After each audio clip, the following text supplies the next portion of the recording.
कि तू खत्म लागतारा। हाँ लागता कि प्रियंका जी टोन उठाइए इसका। फराई भइल बा कि टराई भइल बा कि कहवा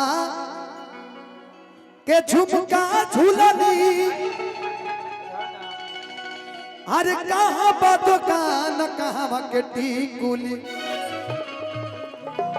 कहै टिकुलिया मारे हो जान ए सब धन खा जाले की आंखी के सोझा रहो इहे रे टिकुलिया पर 3 जना के रखल बानी के हेलो हेलो हेलो इहे हेलो रे टिकुलिया पर 3 जना के रखल बानी ए उके ह पुलिस दरोगा थानेदार ओ देखिए के लागता टिकुली सटल बानी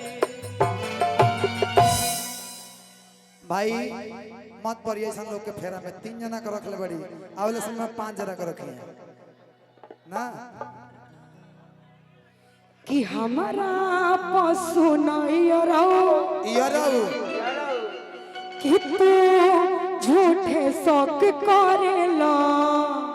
लेकिन सुनो तारा के बोले कहब का कहबा कि देवर ताड़ी खाना में सूतेला लहर कारखाना में उठेला हाँ का कहत नहीं हुआ कि हमारा पशु नहीं रहो हाँ तू झूठे शौक करेला का कि हम कने प्यार को का डरेला तू तो का बियावा प मारे ला।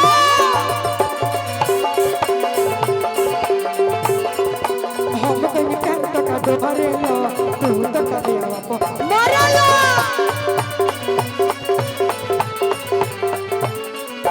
हमरा पशु न धनंजय तू झूठे शौक करेला। हमरा पशु न धनंजय तू झूठे शौक करेला कि हम कने प्यार तो का डरेला तू तो का बियावा प मारेला। हम कने प्यार तो का डरेला तू तो है पगल प मारेला। ई कहिए से बात लिख भइले यार लीक हो गइल बा छोड़ दी लीक हो गइल इनके का जानता नहीं काहे छोड़ देनी कि कतना दिन से एगो लड़की के वही फेरा में हम लागल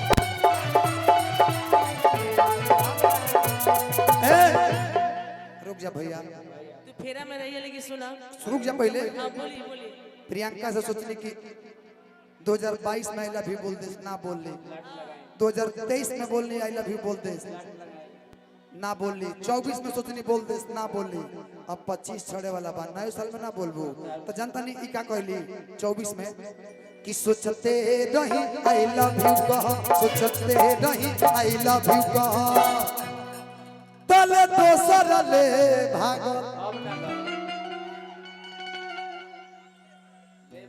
इनका पर हम मरी आई के और पर मरस हम इनके चाहनी ई चाहली के और के आराम करे तू जकरा के चाह ऊ चाहे के और के कि सोचते रही आई लव यू कह सोचते रही आई लव यू कह तले दोसर ले भागो तले दोसर ले भागो कुछ कहत नहीं रुआ कहीं ना हम ये कहते नहीं प्रियंका ई बात लिख कैली है हां कि हम का कनिया कि हमारा परवा मरे नहीं तो मान लो कुछ दिन खातिर मरत नहीं जे एक दूसरा पे हमने के तो हमारा जोड़ीदार हो गेलो कि अंगूरी से न छुए पैबो आ हमारा जोड़ीदार के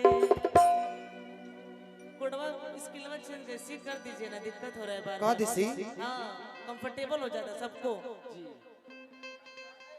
हां थोड़ा सा वाह वाह हाँ लेकिन हमने ये थोड़ी देर खातिर बानी जा अच्छा लेकिन इंदिरा खातिर कुछ कह दी हमू ना प्रियंका जी खातिर अरे पढ़ाई कर लू अब कौन पढ़ाई कर लू नए गीत संगीत है। अरे पढ़ाई करेलू आ कौन पढ़ाई करेलू तू कॉलेज के पीछे जाई कौन पढ़ाई करेलू तू कॉलेज के पीछे जाई कौन पढ़ाई करेलू पढ़ाई करेली बड़ी पढ़ाई करेली पढ़ाई करेली बड़ी पढ़ाई करेली ए इनकर इनकर इनकर इनकर मम्मी भेजली के स्कूल में आ ई जाके ढू गईली पूल में। हम किसी को कुछ बोलते नहीं गाल में दीजिए, जवाब दे रही हूँ मैं। सवाल आपने किया है तुमको जवाब देना ही पड़ रहा है ना सवाल करती ना मैं कुछ बिल्कुल बोलना बिल्कुल, पड़ता। का हो? मैं पढ़ाई करती हूँ। केहू खो दी तो मैं बोली ना, स्कूल के पीछे पढ़ाई करती हूँ। गाइए का भेजे, हम धनंजय के रखले बने चलिए गाइए। 76 छो छो मुंह से के खाई बड़ी पढ़ाई करेलू 76 छो गो मुंह से के खाई बड़ा पढ़ाई करेलू भैया चढ़ाई करेलू तू चढ़ाई करेलू चढ़ाई करेलू तू चढ़ाई करेलू तो बोलो मंच के पीछे जाके के पो चढ़ाई करेलू कि बोलो मंच के पीछे जाके के पो चढ़ाई करेलू। सबके पता है कि काव्या रेडी होके आवेली मंच के पीछे तैयार ना रुकिए, चढ़ाई की बात हो रही है, चढ़ाई की बात नहीं हो आज रही है। हम मजा लेंगे कि कबया हो ठीक ना कोइलू काम गड़बड़ा दिहलू हम नहीं घबराए यार हमेशा कि प्रियंका हो ठीक ना कोइलू। प्रियंका अब हमने के चल चल के श्रीलंका मैं नहीं जाऊंगी, कहीं नहीं एक साल से आप लेके जा रहे हैं। ओ जगह टिकटे नहीं खेले तो हम क्या कर रावण आदेश से नहीं खेते कहा था मेरा गुफा में आने का भी आदेश नहीं है आप लोग का। जब आप रुकिए पहले जब मर्द बनल बड़ा तो मर्द वाला बात बोलो कि प्रियंका हो ठीक ना कोइलू काम गड़बड़ा दिहलू। देखिए दोनों लोग अपने हैं, पुतों मीठा भतरो मीठा क्रिया के कर खाए हाँ कि कबया हो ठीक ना कोइलू काम गड़बड़ा दिहलू। प्रियंका से हमके तू काहे लड़ा दिहलू। प्रियंका से हमरा के काहे लड़ा दिहलू। कि हमारा के काहे ना श्रीलंका भेजवा दिहलू। केकरा जोरे तारा जो है ना हो ना कि हमारा के काहे ना श्रीलंका भेजवा दिहलू। आ रावण के गोफा में इलू इलू करा दिहलू। रावण के लंका में इलू इलू करा दिहलू। अरे तेज भैया बड़ा रुआ मुस्कुराता नहीं का बात कि हम देखिला रोजे इहे गौर से राउर छपर चलता के हुओर से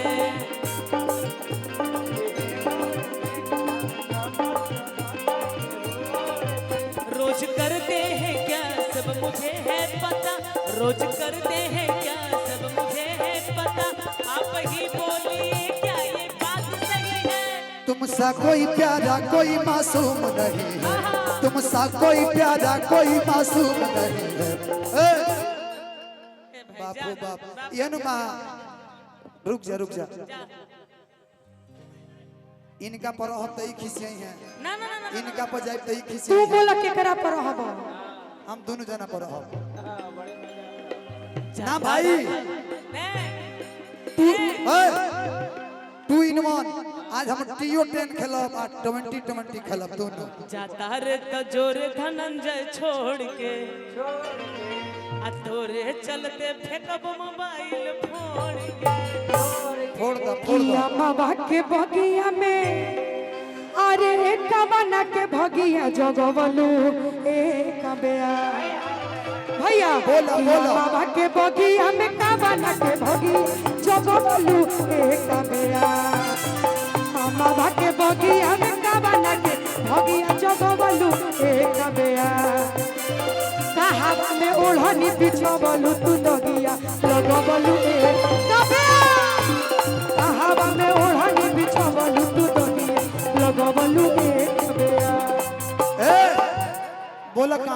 अक्षर है बताओ।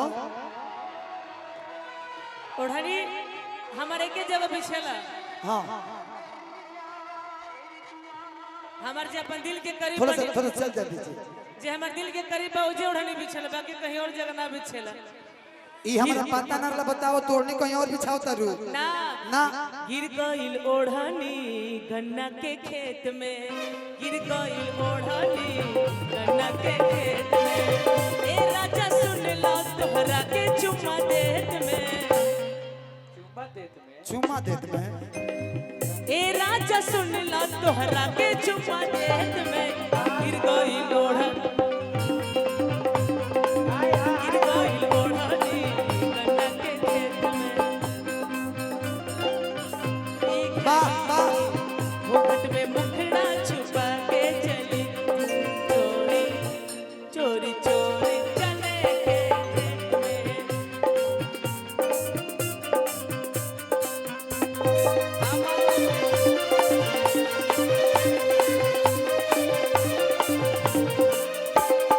बोलो कुछ कहल चाहते हो कहो। कि दाग साबुन से छूटी कि सरफ से अच्छा मैं कुछ बोलो तो नहीं कि झूठे हमके बोला था ई लब डब से धोई है। कह जला मुरिया बोल कि दाग लागल बाटे दोनों तरफ से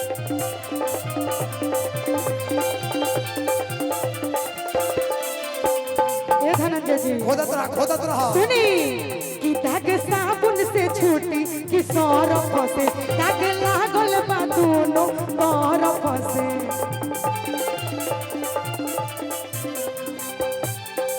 लेकिन भैया कि गरम करही हमें के कर छना बाटा सटैलुए गोरिया गरम करही हमें के कर छना सटैलुए गोरिया कि कहावा में ओढ़नी बिछवल तू दगिया लगवल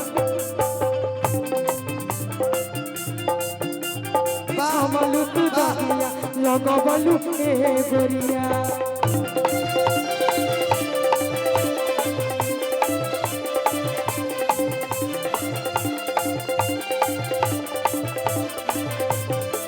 हम तो अपन भैया हम तो अपन बता देने ओढ़नी कहाँ बा लेकिन यहाँ से पूछल जा कि हरी हरी ओढ़नी तो हर छूटल कवना अरे बगिया ए गोरी आसाराम बापू के दुकान में छूट रहे। कहा जाता है ना कि जिसे बोली बोली जिसे तलवार समझा हाँ वो बेकार निकल गया अच्छा कि जिसे मैंने तलवार समझा हाँ वो बेकार निकल गया और पंखा टांगने गई तो तार निकल गया। एक ही दोस्त मैंने बड़ी ही मुश्किल से पटाया था। अभी धनंजय इधर उधर दोनों तरफ ट्राई मार रहे हैं ना। एक ही दोस्त मैंने बहुत ही मुश्किल से बनाया था वो भी धनंजय गलती से छिनार निकल गया। जेकरा के रुपया समझनी उपाय निकलल आ हम का जनिए प्रियंका जेकरा के रुपया समझनी उपाय निकलल हम इनका के सोचनी कि कुंवार होए लेकिन तो 2 लड़का कमाई निकलल। आओ थोड़ा सा कुछ संगीत हो तो अच्छा लगेगा। आइए कहाँ गई? लाइए दीजिए बाबू अच्छा सोहर के फरमाइश बात दे दीजिए। कि जुग जुग जिया सोला लानावा भावना वाके भाग जागल हो जुग जुग जिया सुलला नवा भवनवा के भाग जागल हो ललना लाल भइले बुलवा के दीपक मनवा में आस लगल हो लाल होई दुल्हवा के दीपक मनवा में आस लागल हो जुग जुग जिया सोला लानावा भावनवा के भाग जागल हो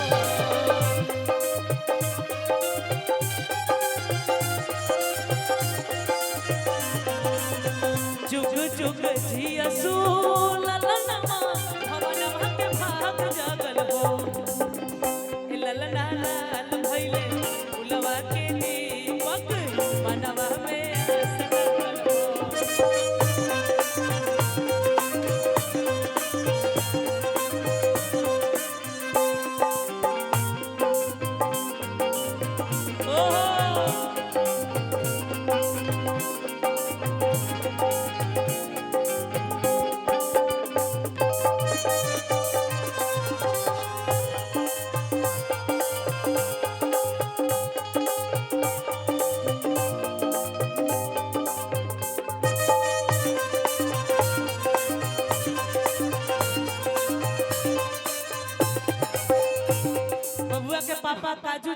से हजारों हजार के पुरस्कार बा, दिल से लव यू खाजू भैया को। लेकिन धनंजय जी कुछ लोग हाँ अरे पातर पातर पियावा के पातर कमरिया मजा आवेला।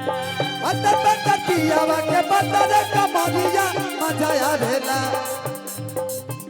अरे पातर पातर पियावा के पातर कमरिया ओए है मजा आवेला। आहो तनी ताली बजा दो। जब हिलला कमरिया पहिले ला कमरिया मजा आवेला। जब हिले ला कमरिया मजा आवेला। और प्रियंका जी हमरा खातिर कुछ भैया कुछ ना कुछ पीर मारत है। जिंदगी बेकार बा, जिंदगी बेकार बा बलमुआ के बिना। जिंदगी बेकार बा बलमुआ के बिना। धनंजय जी मरादा के सुख के हो। भैया एक मुस्कान नाम की लड़की है, 10 बरस की है, वो इस मेले में कहीं गुम हो गई है। किसी व्यक्ति को अगर मिले तो प्लीज मंच के पास छोड़ दे। हाँ कि मारे दाग के सुनिए कि जिंदगी बेकार बा बलमुआ के बिना। जिंदगी बेकार बा बलमुआ के बिना। मरदा के सुख के हो मेहर के दीना। मरदा के सुख के हो मेहर के दीना। अरे गोरे गोरे गलवा जो बनसिर फलवा गाले। अरे गोरे गोरे गलवा जो बनसिर फलवा बड़ रुचेला।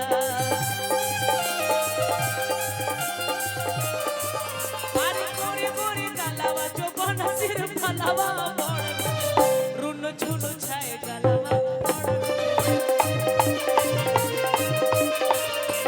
झुन छाए गलवा बड़ रुचेला। वो मेरे से तहाँ लोग आओ तर हम कुछ बोलत नहीं की, बोली लेकिन हम तहाँ लोग खाती गाय मेहरारू लोग खाती कि साइकिल के टूटल बचाया नावा तो गिरल बसा जानावा ए सखी। साइकिल के टूटल बचाया नावा तो गिरल बसा जानावा ए सखी। तो गिरल बसा जानावा ए सखी। सजनवा ए सखी। तो साइकिल के आज साइकिल के टूटल बचाया नावा तो गिरल बसा जानावा ए सखी।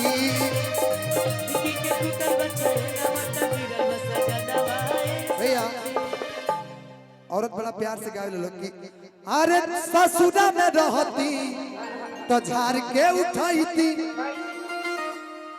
झाड़ दी, झाड़ दी, आगे से पीछे ले झाड़ दी। कि ससुरा में रहती तो झाड़ के उठाई थी। कि नैहर में कि नैहर में रहती तो झाड़ के उठाई थी। कि ससुर में लागत सना मामा तो गिरल बा सजना भाई सखी।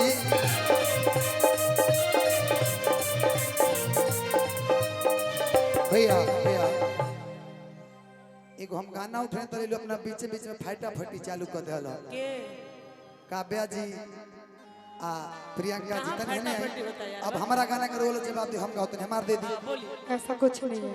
बोला एहन प्यार हो, एहन प्यार हो। कब का कब हमरा से प्यार करके देखी मंच पे भी। होते नु बा।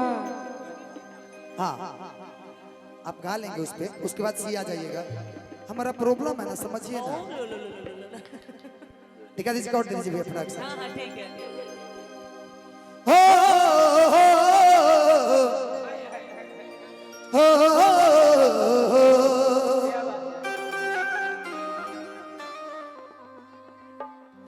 कि कहवा के झुमका झुलनी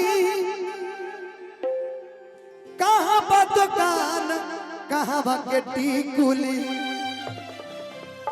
तो टिकुलिया मारे हो जान कहवा के टिकुली। लेकिन धनंजय जी हाँ। हल्का हल्का आप डांस करेंगे तो और मजा तब आएगा। बुलावा ना है ना नहीं नहीं आप करिए ना। हम करी थोड़ा लोग बुला थोड़ा लो। देख के करिए हल्का हल्का। अच्छा, ठीक है। चलिए गाइए आप। हमर काबिलियत दिखाते हैं। तहार आप लाइन गाइए, बा। आप गाइए। कि छपरा के झुमका झूलनी अरब दुकान पटन के टिकुली। बोलिए कि कहवा के झुमका झुलनी छापरा के झुमका झूलनी अरब दुकान। छपरा के झुमका झुलनी अरब दुकान पटन के टिकुली। हेलो शिवानी जी के पापा सब चाहेंगे कि एक बार मंच पे आ जाए प्लीज। हाँ कौन सी कि टिकुलिया टिकुलिया हमारे हो जान छपरा के टिकुली। टिकुलिया हमारे हो जान। गाइए गाइए फिर से गाइए गाइए गाइए। छपरा के झुमका झुलनी अरब दुकान पटन के टिकुली।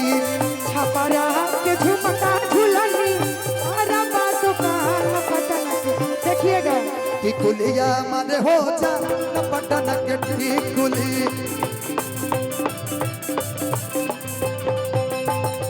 हमारे हो जान साहब के टिकुली।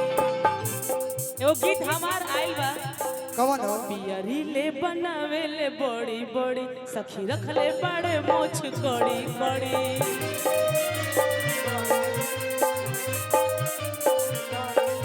पियरी ले बनावे ले बड़ी बड़ी सखी रखले बड़े मोछ कड़ी कड़ी। इनकर नामवे ब्रांड सब काम हो जाला। इनकर नामवे ब्रांड सब काम हो जाला। शिवानी जी के पिताजी ऐसी एक बच्ची जो गरीब फैमिली से आती है और आज हमको लग रहा है कि पूरा हिंदुस्तान पूरा भोजपुरिया समाज का प्यार मिल रहा है। तो मैं चाहता हूं कि शिवानी जी के पिताजी के लिए एक बार आप सब जोरदार ताली बजा दीजिए। कमेटी से मैं चाहता हूं एक कम से कम अंग वस्त्र से सम्मानित कर दिया जाए। शिवानी सिंह के पिताजी कहनी है जे बाबा हमारा अतना प्रोग्राम यही जाके निक लगत बर्दाश्त ना भइल आगे नहीं है। एगो ताली बजा के तनी स्वागत कइल जाओ। गार्जियन के स्वागत गार्जियन का अभिनंदन बा। आई कि इनकर अरे नमवे ब्रांड सब काम हो जाला। काहे कि जब थार से अरे उतरे यार हो तारा छपरा मार हो जाला। जब थार से उतरे यार हो तारा छपरा मार हो जाला। भैया दिन भर राजा जी तू काम करेला रतिया में तनी ना आराम करेला। हेलो हेलो बुला लीजिए सम्मानित कर दीजिए बुला दीजिए। आइए आइए कि दिन भर राजा जी तू काम करेला रतिया में कब नया नाम करेला।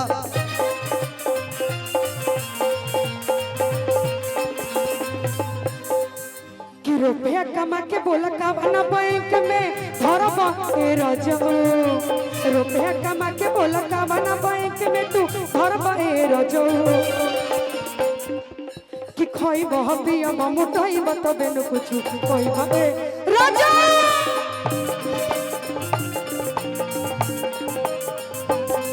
अरे खइब पियब मुटइब तबे न कुछ कइब ए रजऊ।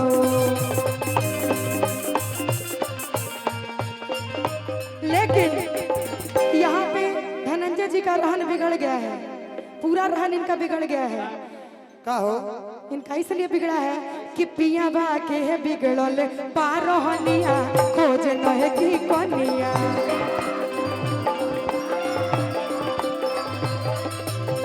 पिया बा के है बिगड़ल पारहनिया खोज नहे की कनिया। प्रीति आहो दादा नय की कनिया आहो दादा नय की कनिया।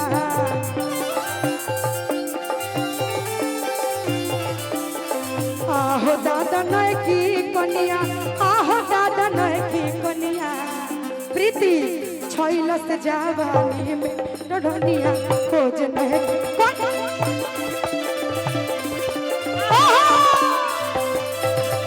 छैलस बुढ़ौती में जवनिया खोज नय की कनिया।